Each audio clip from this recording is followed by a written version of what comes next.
द्वारकाधीश से क्यों रो रहे हो? पत्र पढ़ लो। पत्र पढ़ा तो रानियों ने कह दिया क्यों चिंता करते हो?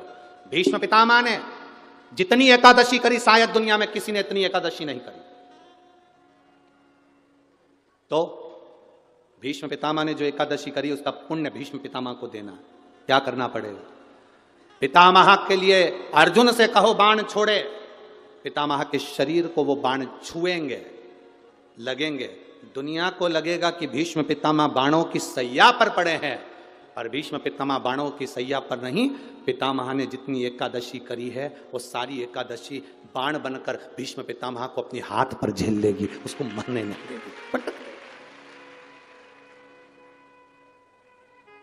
जिसको इतने सारे बाण चुभे हैं उसको कितना कष्ट होगा, पर भीष्म पितामह का पूरा शरीर देखो, पूरी कथा देखो, भीष्म पितामह की महाभारत को उठाकर एक एक पर्व को पढ़कर देखना, उसमें भीष्म पितामह बड़े आनंद से बाणों की सैया पर पड़े। द्वारकाधीश पूछ रहे हैं मरते क्यों नहीं हो? दर्द नहीं हो रहा? कष्ट नहीं हो रहा? भीष्म पितामह कह रहे हैं मुझे तो लगता ही नहीं कि मैं बाणों की सैया पर हूं, मुझे तो लगता है जैसे मैं मेरी मां की गोद में सोया हुआ हूं, मेरी मां की गोद में सोया। एकादशी ने भीष्म पितामह को झेल कर रखा था। एकादशी शिव कथा कह रही है। कोई चिढ़ रहा है, चिढ़ने दो। कोई अपशब्द कह रहा है, कहने दो। कोई आड़ा टेढ़ा कह रहा है, कहने दो। कोई कुछ भी बोले तुम्हें मतलब नहीं। देवराज नामक का ब्राह्मण अपशब्द कह रहा था, चिढ़ रहा था।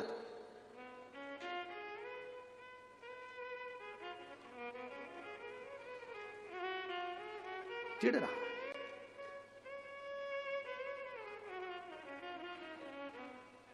एक बार कई लोग प्रश्न करते हैं, गुरुजी आप कहते हो कि हनुमान जी महाराज शंकर भगवान का एक अंश स्वरूप है, एक अंश स्वरूप। पूरी शिव महापुराण की कथा को उठाकर देखिए, स्कंद पुराण को, मत्स्य पुराण को, कूर्म पुराण को उठाकर देखिए। एक बाणासुर का चरित्र और एक श्री हनुमान जी महाराज का चरित्र, बहुत सुंदर सुंदर।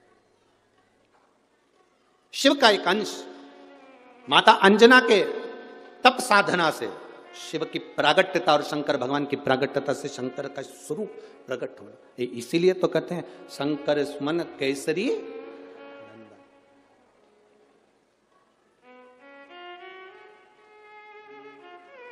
शिव का एक स्वरूप है हनुमान जी महाराज। हम तो हमेशा कहते हैं अगर आप हनुमान जी का भी दर्शन कर रहे हैं तो यह अंदाजा लगा कर रखें कि आप शंकर का दर्शन कर रहे हैं। आप शंकर का दर्शन कर रहे हैं तो यह अंदाजा लगा कर रखें कि आप हनुमान जी का दर्शन कर रहे हैं। सब एक, कोई भेद नहीं, सब एक, कोई भेद नहीं। देवताओं में कोई भेदता नहीं, सब में एक समान। भगवान कृष्ण ने गीता किसको सुनाई थी? जम के बोलो। युद्ध के मैदान में भगवान कृष्ण ने गीता किसको सुनाई थी? जम के बोलो, जरा आवाज आना चाहिए। किसको सुनाई थी? अर्जुन को। पक्का लाख कर दूं? पक्का है कि अर्जुन को गीता सुनाई थी। जिसने स्कंद पुराण का स्मरण करा हो, मत्स्य पुराण का स्मरण करा हो, उसमें संवाद मिलता है द्वारकाधीश के पास में जब अर्जुन पहुंचे, अर्जुन ने निवेदन करा कि आप मेरी ओर से युद्ध लड़ें। भगवान ने कहा भी जाओ, मैं बुलाऊंगा तब आना। अर्जुन आए, हनुमान जी को भी बुलाया। अर्जुन हनुमान जी दोनों आए, द्वारकानाथ संध्या करने बैठ गए, उठे नहीं। तब दोनों अर्जुन और हनुमान समुद्र के किनारे घूम रहे हैं, दोनों घूम रहे हैं। अब अर्जुन और हनुमान दोनों समुद्र के किनारे पर घूम रहे थे। घूमते घूमते अर्जुन के मुख से निकल गया, तुम कौन हो? हनुमान जी ने कहा मैं राम का सेवक हनुमान, राम भक्त हूं। अर्जुन ने कहा वो राम जी जिन्होंने बंदरों से पत्थर फिकवाए थे, सेतु बनवाया था, तब पार उतरे थे, और मैंने सुना बड़े वीर योद्धा थे। वो चाहते अगर मेरे जगह पर मैं होता तो पत्थर फेंकने नहीं देता, एक बाण छोड़ता, यहां से लेकर समुद्र के उस पार पुल बना देता। अर्जुन ने कहा मैं होता तो पुल बना देता, बाण छोड़कर यहां से लेकर वहां तक का एक पुल तैयार कर देता। हनुमान जी ने कहा तू पुल बनाता, मेरे जैसा एक बंदर लात रखता तो टूट जाता। तू पुल बनाता, मेरे जैसा बंदर एक लात रखता, बानर, टूट जाता। अर्जुन ने कहा टूट नहीं सकता, और तोड़ दिया तो अर्जुन ने कहा तू तोड़ के बता दे, मैं अपने शरीर को जलाकर भस्म कर दूंगा, पक्का। ठीक है, तू बना पुल। अर्जुन ने बाण का पुल बना दिया। हनुमान जी ने जो पांव धरा तो सब टूट के चर्र करके सब टूट गया। जो टूटा तो अर्जुन समाधि में लीन होने के लिए लकड़ियां जमाने लगे। इतने में द्वारकाधीश आकर खड़े हो गए। अर्जुन क्या कर रहे हो? मैं हनुमान से हार गया, इसलिए मैं शरीर को त्याग रहा हूं। अर्जुन, तुम हनुमान से नहीं आ रहे हो, तुमने राम की निंदा कर दी है। जो जीव परमात्मा की निंदा करता है, चाहे राम की करे, चाहे कृष्ण की करे, चाहे संत की करे, चाहे साधु की करे, चाहे गुरुजन की करे, चाहे शिव की करे, संसार में जन्म लेने वाला अगर मनुष्य संत गुरु भगवान की निंदा करता है तो वो कभी उन्नति की सीढ़ी पर नहीं चढ़ सकता, वो नीचे ही धकेलेगा, जाएगा जमीन, वो ऊपर नहीं जा सकता, वो ऊपर की ओर नहीं पड़ेगा। तुमने निंदा करी है, निंदा, इसका फल तो तुम्हें भोगना ही है, निंदा। इसीलिए तुम्हारा शरीर जलकर भस्म होने की तैयारी करी है। अर्जुन कहते हैं प्रभु प्रभु आप कुछ करिए। भगवान द्वारकानाथ ने फिर कहा कि अब मैंने नहीं देखा था, इसलिए वापिस पुल तैयार करा जाए। पुल तैयार करा, हनुमान जी से वो पुल नहीं टूटा तो हनुमान अपने शरीर को भस्म करने लगे। द्वारकाधीश ने कहा नहीं, रुको, तुम भस्म नहीं करोगे, तुम अर्जुन का साथ देना, युद्ध के मैदान में अर्जुन के रथ पर तुम चढ़े रहना। हनुमान जी ने कहा मैं अर्जुन के रथ पर नहीं चढ़ सकता। क्यों? क्यों? मैं बिना सत्संग के,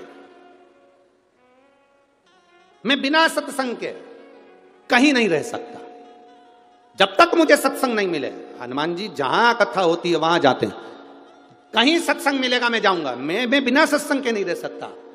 भगवान कृष्ण ने कहा तुम अर्जुन का साथ दो, मैं तुम्हें कुरुक्षेत्र के मैदान में स्वयं सत्संग कराऊंगा, प्रवचन दूंगा, कथा कहूंगा, मैं स्वयं सत्संग कराऊंगा। दुनिया कहती है अर्जुन को भगवान कृष्ण ने गीता सुनाई थी। ऊपर ध्वजा में बैठे हुए श्री हनुमान जी महाराज पताका को बार बार हिलाकर कर रहे थे, कब सुनाओगे सत्संग? द्वारकानाथ, मुझे सत्संग के लिए लेकर आए हो, युद्ध के मैदान में 18 दिन का युद्ध है, कम से कम एक दिन तो मुझे सत्संग का लाभ दिला दीजिए, मुझे इस युद्ध में सत्संग करा दीजिए। तब भगवान कृष्ण सिंगार रथ से नीचे उतरे। रथ से नीचे क्यों उतरे थे? अगर गीता का ज्ञान देना था तो रथ पे बैठे बैठे दे देते, और भगवान रथ से नीचे इसलिए उतरे क्योंकि भगवान ने रथ की ओर मुख करा। प्रवचन देने वाले को भक्त की ओर मुख कर कर बोलना पड़ता है। हनुमान की ओर देखकर द्वारकाधीश ने प्रवचन दिया, गीता का ज्ञान दिया। इसलिए कहते हैं एकादशी के दिन चावल मत खाओ, कहते कि नहीं कहते? और क्या कहते हैं? द्वादशी के दिन चावल खाना जरूरी है। एकादशी का पालना करना है तो द्वादशी को चावल का एक गिलास खाओ, तब द्वादशी को चावल खाओगे तो एकादशी लगेगी। चावल नहीं खाओगे तो एकादशी नहीं लगेगी। द्वादशी को चावल खाना जरूरी है। क्यों कहते हैं? क्योंकि धान के खेत में जीव को छोड़ा जाता है, उस धान के खेत में, चावल के खेत में जीवात्मा रहती है, उसको चिड़िया खाती है तो चिड़िया के रूप में जन्म लेता है, मनुष्य खाता है तो मनुष्य के रूप में जन्म लेता है। इसलिए एकादशी के दिन चावल नहीं खाया जाता, क्योंकि एकादशी के दिन हम चावल खाएंगे तो जीव हत्या का दोष लग जाएगा।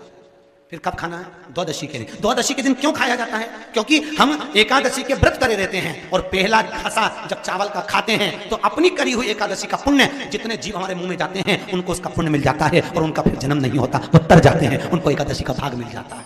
इसलिए कहते हैं एकादशी को चावल मत खाओ, पर द्वादशी को इससे मुक्त किया जा सकता है।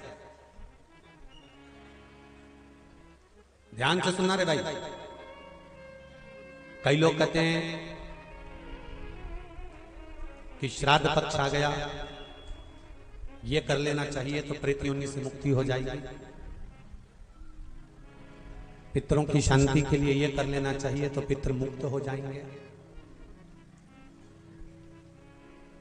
पहले तो एक बात अच्छे से समझ लो,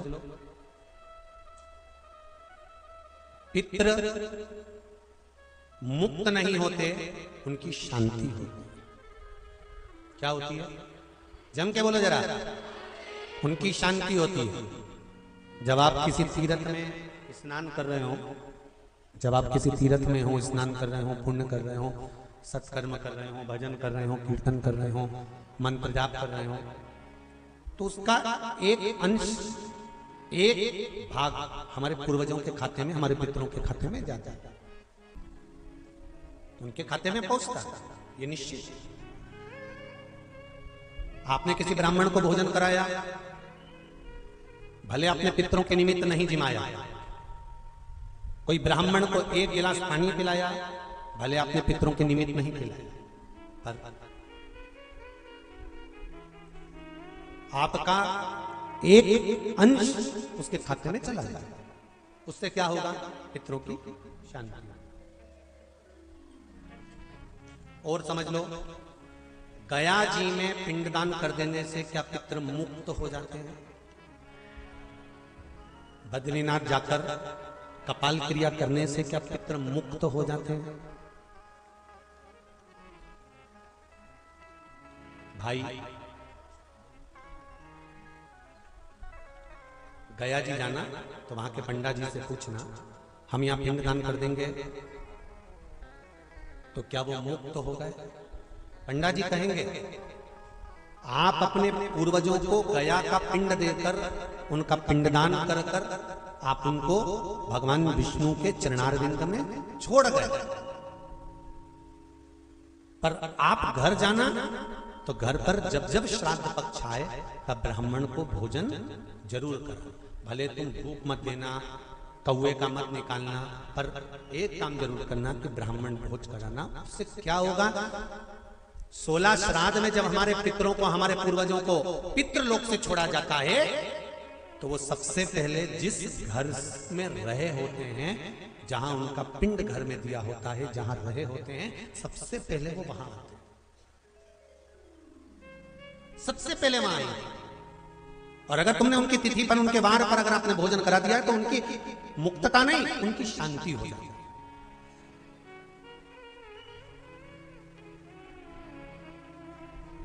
पितरों की मुक्ति कैसे?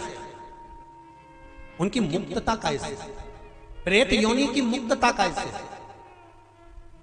तो कहा, जैसे भगवान का नाम लेने वाला व्यक्ति दूसरा जन्म नहीं पाता, उसी तरह भगवान का जो भजन करते हैं, कीर्तन करते हैं, मंत्र जाप करते हैं, या शिव महापुराण की कथा, राम कथा, भागवत कथा, विष्णु पुराण आदि जितनी भी पुराण हम श्रवण करते हैं, हमारे श्रवण करने का एक भाग हमारे पितरों के खाते में जाता है, तो उस कथा के फल से उनकी मुक्ति हो जाती है। उनकी कथा के फल से मुक्तता। प्रेत योनि से मुक्त हो गया धुंधकारी, बिंदुक प्रेत योनि से मुक्त हो गया। काय से हुआ? शंकर का स्मरण, शिव महापुराण की कथा का रसतत्व ग्रहण करना, राम कथा, भागवत कथा का मात्र स्मरण करना, उससे मुक्त।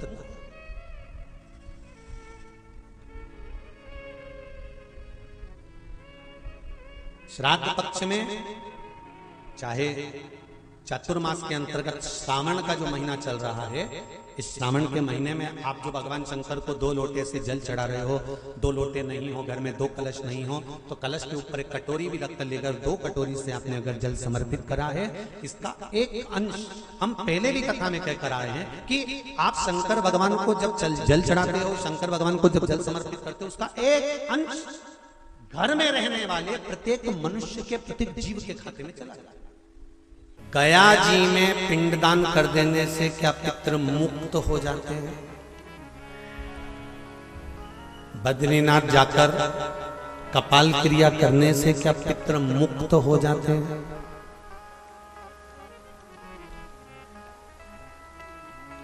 भाई,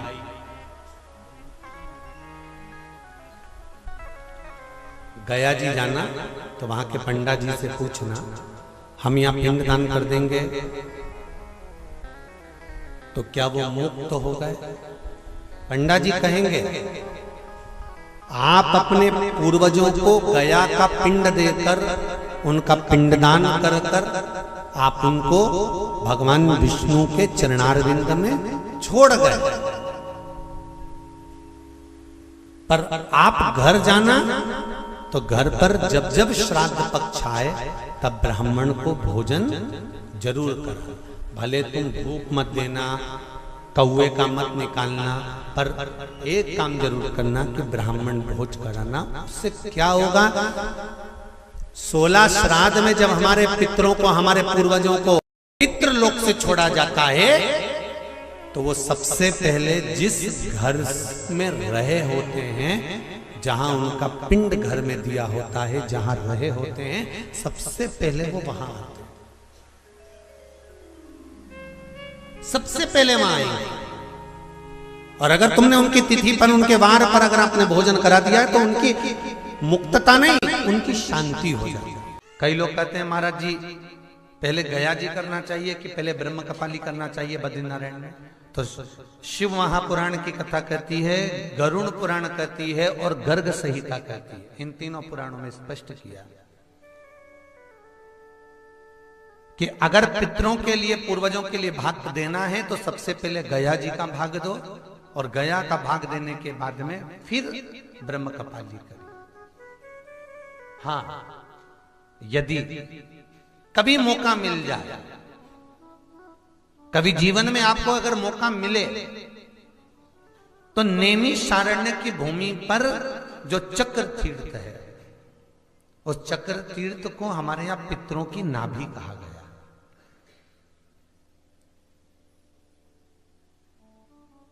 पूरी दुनिया में केवल एक ही जगह है जहां पर भगवान शंकर